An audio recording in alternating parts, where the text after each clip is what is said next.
Excella Education Study in USA assured scholarship. Contact 9881 నమస్కారం, welcome to I dream. నేను విజిత. ప్రస్తుతం మనతో పాటు ఉన్నారు ప్రముఖ కార్డియాలజిస్ట్ డాక్టర్ మువా శ్రీనివాస్ గారు. ఇప్పుడు సార్తో మాట్లాడదాం. నమస్తే సార్. నమస్కారం అండి. సార్, సమ్మర్ వచ్చేసింది. ఆ సూర్యుడి తాకిడి నుంచి బయటపడాలి అంటే చల్లగా బాడీలో వేడి కంట్రోల్ అవ్వడానికి ఎన్నో రకాల డ్రింక్స్ తీసుకుంటాం. దాంట్లో భాగంగా రాగి జావ చాలా మంది డైలీ రొటీన్లో ఒక పార్ట్గా పెట్టేసుకుంటారు సార్. ఉదయాన్నే రాగి జావ తీసుకుంటూ ఉంటారు, మళ్ళీ ఈవినింగ్ అట్లా ఒక గ్లాస్ తీసుకుంటూ ఉంటారు. నిజంగా రాగి జావ తీసుకోవచ్చు అంటారా సార్ సమ్మర్లో? అంటే రాగులు అనేది సమ్మర్లోనే కాదండి, ఎప్పుడైనా సరే ఇట్స్ మంచిది, డెఫినెట్ అనుమానం లేదు దానికి. ఈ రాగులతో మీరు కలిపినారు బట్టి చల్లగా ఉంటుంది, వేడిగా ఉంటుంది, అది వేరే విషయము. బట్ మీరు యాజ్ సోర్స్ చూసినప్పుడు రైస్ కంటే జొన్నలు బెటరు. అంటే ఇన్ఫ్యాక్ట్ మనం ఇది క్యాలరీస్ ప్రకారం చూసుకుంటే అన్నిటికంటే ఎక్కువ క్యాలరీస్ ఉన్నటువంటి ఫుడ్ ఏదైతే అది రైస్ కొంచెం తక్కువగా ఉన్నది తెల్ల రైస్ కంటే బ్రౌన్ రైస్, అంతకంటే కొంచెం తక్కువ ఉన్నది గోధుమలు, అంతకంటే ఇలా తగ్గించుకుపోతున్న నెక్స్ట్ రాగులు వస్తాయి, తర్వాత జొన్నలు వస్తాయి, లాస్ట్ కీన్వా వస్తుంది. సో ఇది ఆర్డర్ అనమాట బేసికలీ. సో మనం ఈ ఆర్డర్లో తీసుకుంటున్నప్పుడు రైస్ కంటే గోధుమల కంటే రాగులు మంచివి రిలేటివ్లీ. అంతకంటే బెటర్ ఉన్నాయి మనకి, జొన్నలు కానివ్వండి, కీన్వా కానీ అంతకంటే బెటర్. సో మీరు రాగులు తినడం అంటే రాగులు జావ రూపాయలు కావచ్చు, రాగి ముద్ద కావచ్చు. ఇప్పుడు మీరు రాయలసీమ సైడ్ చూసినట్టు రాగి ముద్ద అని చేస్తారు, ఒక్క దాని మళ్ళీ అన్నం కలుపుతారు వాళ్ళు. అన్నం లేకుండా ప్లెయిన్ రాగులు తినట్లయితే అన్నం కంటే గోధుమల కంటే డెఫినెట్గా మంచిది, దీనిలో అనుమానం లేదు. సో రాగి జావ కానివ్వండి, రాగి ముద్ద కానివ్వండి, అన్నం వీటికంటే కూడా తీసుకోవడం మంచిది, అనుమానం లేదు. అయితే జావ రూపంలో తీసుకునే ప్రాసెస్లో కొంతమంది దాంట్లో యాడ్ చేసేటప్పుడు పెరుగు కానీ పాలు కానీ అంటే ఎవరి ఇష్టానికి వాళ్ళు యాడ్ చేసుకొని తీసుకుంటుంటారు సార్. నిజంగా కాంబినేషన్ ఏ రకంగా ఉండాలి సార్ జావ తీసుకునేటప్పుడు? రైస్ ఉండకూడదు ఫస్ట్, ఎందుకంటే నేను చెప్పినట్టుగా కామన్గా అన్నం యాడ్ చేస్తారు, బియ్యం యాడ్ చేస్తారు వాటిలో, అది లేకుండా ఉంటే బెటరు. దాని తర్వాత మీ ఇష్టం. కోర్స్ ఇదేంటో రాత్రిపూట రాగి జావ తాగడం అనేది అటువంటిది రాయలసీమ రీజియన్లో చాలా కామన్ ఉంది. పెరుగు డెఫినెట్గా మంచిది, అనుమానం లేదు దాంట్లో. సో రాగులతో పెరుగు కలుపుకుంటే మంచిదే, అనుమానం లైట్గా ఉంటుంది. రాత్రిపూట వాళ్ళకి ఈజీగా ఉండడానికి అలా ఒక కల్చరల్ ప్రాక్టీస్ అది, ఇట్స్ గుడ్. అన్నం తినడం కంటే డెఫినెట్గా మంచిదే. ఆధునీకరణలో భాగంగా ఏమవుతుందంటే ఇప్పుడు కొన్ని పార్ట్స్ ఆఫ్ తెలంగాణ విలేజెస్లో కూడా అన్నం తినడం ఫ్యాషనబుల్, వైట్ రైస్ ఇంకా ఫ్యాషనబుల్ అంటే మీరు దాన్ని ఎంత తెలుపు చేస్తున్నారో క్యాలరీస్ అంత పెరుగుతున్నాయి బేసిక్లీ దాంట్లో. సో దానివల్ల లేని జబ్బులు తెచ్చుకుంటున్నారు పాపం ఇప్పుడు basically. So if you go back వీటికంటే రాగులు డెఫినెట్గా బెటర్.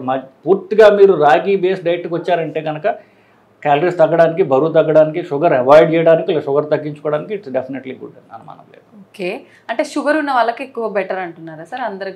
అందరికీ మంచిది, షుగర్ ఉన్న వాళ్ళకి డెఫినెట్గా మంచిది, ఎందుకంటే షుగర్ తగ్గుతుంది, ఇన్పుట్ క్యాలరీస్ తగ్గుతాయి కాబట్టి అన్నం గోధుమల కంటే కూడా. ఓకే సార్, డైట్ చేసే వాళ్ళు కూడా రాగి జావ అంటే బ్రేక్ఫాస్ట్ లంచ్ స్కిప్ చేసి రాగి జావ తీసుకుంటూ ఉంటారు. నిజంగా వెయిట్ లాస్ ఉంటుందా సార్ రాగి జావ వల్ల?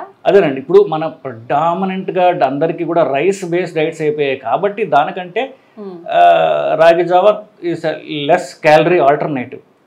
సో మీరు అంటే ఇప్పుడు డైట్ చెప్తున్నాం అనుకోండి, ఒక 3 సార్లు తినే వాళ్ళకి ముందు 3 సార్లు 2 సార్లు చేసుకోమని చెప్తాం, అది మెల్లగా చేసుకోవాలి. ఇప్పుడు రేపటి నుంచి మొత్తం ఆపేయంటే వాళ్ళ వల్ల కాదు. So if you want them to take step by step, for example ఇప్పుడు మనం తినే తిండి మాధ్యమాలు ఏవైతే ఉన్నాయో సిరియల్స్ అండ్ మిల్లెట్స్ అని ఒక సింగిల్ కేటగిరీ అది. కానీ ఈ సిరియల్స్ అనేది పక్కన పెట్టి మిల్లెట్స్ అనేవి సిరిధాన్యాలని మిల్లెట్స్ అని కొత్తగా వచ్చింది, కానీ అవన్నీ కూడా ఈ రైస్ ఇవి సీరియల్స్ అంటాం, వీటికి లెస్ క్యాలరీ ఉంటాయి, ఆల్టర్నేటివ్స్ మాత్రమే. దానిలో క్యాలరీస్ ఉంటాయి, దానిలో పీచ్ ఎక్కువ ఉంటుంది కాబట్టి కొంచెం తక్కువ క్యాలరీస్ ఉంటాయి, they are better than rice అని చెప్తున్నాం. బట్ అన్ని రైస్ సోర్సెస్, ఇవన్నీ కూడా క్యాలరీ సోర్సెస్. సో మీరు 2 పూట్ల రాగి తీసుకుని ఒక పూట రైస్ తింటే దట్స్ డెఫినెట్లీ బెటర్. రైస్ వదిలించుకునే భాగంలో you can go step by step. So ముందు 1 పూట రాగి, 2 పూటల రాగులు, 3 పూటల రాగులు తినండి, అప్పుడు రైస్ అవాయిడ్ చేయగలుగుతారు. అప్పుడు రాగులు వదిలించుకునే భాగం మన తర్వాత చూడొచ్చు. సో ఇప్పుడు మనకి అందరూ కూడా రైస్ ఎడిక్ట్స్ బేసికలీ. అన్నం తినకపోతే వాళ్ళకి ఏదో తిన్నట్టే కాదు, వాళ్ళకి ఎందుకు అలా అలవాటు చేసింది కల్చర్ మనకి. సో దీని భాగంగా మనం వదిలించుకునే దానికి వీ కెన్ స్టార్ట్ విత్ రాగీస్. ఒకసారి 2 సార్లు మొత్తం 3 సార్లు చేసి మెల్లగా రైస్ తగ్గించుకుంటూ పోతే మీరు బరువు తగ్గుతారు. ఫస్ట్ బరువు ఎక్కువ అవటం వల్ల జబ్బులు అవుతారు, షుగర్లు, బీపీలు, కొలెస్ట్రాల్ ఇవన్నీ తగ్గుతాయి. నిజంగా చాలా మంది విలేజెస్లో అయితే ఎక్కువగా అంటే వేరే బ్రేక్ఫాస్ట్లు స్నాక్స్ ఏమన్నా తిన్నా కూడా ఏం తిన్నా అన్నం తింటేనే బలంగా ఉంటారు.